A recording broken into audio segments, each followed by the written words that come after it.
মান্দাই বিধানসভা কেন্দ্রের বিশ্বরাম বেগরাম পাড়া এলাকার যাতায়াতের প্রধান সড়কের একটি গুরুত্বপূর্ণ ব্রিজের সাইডওয়াল প্রায় 5 মাস আগে ভেঙে পড়লেও এখনও পর্যন্ত মেরামতের কোনো উদ্যোগ নেওয়া হয়নি বলে অভিযোগ স্থানীয়দের। এলাকাবাসী দাবি সংশ্লিষ্ট দপ্তর, প্রশাসন এবং স্থানীয় জনপ্রতিনিধিদের দৃষ্টি আকর্ষণ করা হলেও সমস্যার সমাধানে কার্যকর কোনো পদক্ষেপ দেখা যায়নি।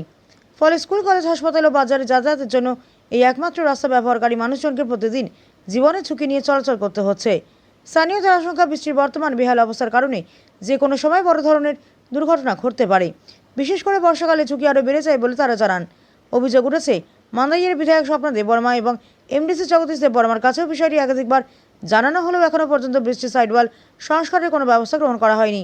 এই অবস্থায় দ্রুত বৃষ্টির সাইডওয়াল মেরামত করে নিরাপদে যাতায়াত নিশ্চিত করার জন্য সংশ্লিষ্ট কর্তৃপক্ষের কাছে জোরালো দাবি জানিয়েছেন বিশ্বরাম বেগরামপাড়া এলাকার বাসিন্দারা।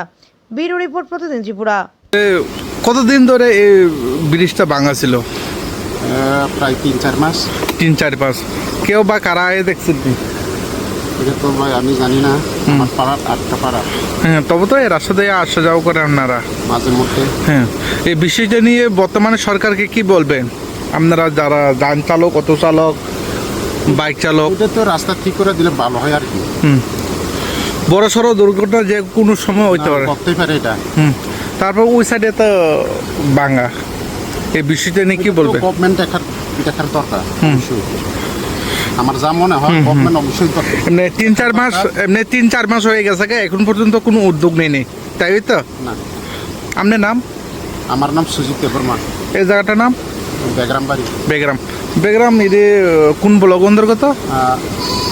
মান্দাই ব্লক। মান্দাই ব্লক না? এমএলএ কে এখানে? স্বপ্নদেব বর্মা। স্বপ্নদেব বর্মা।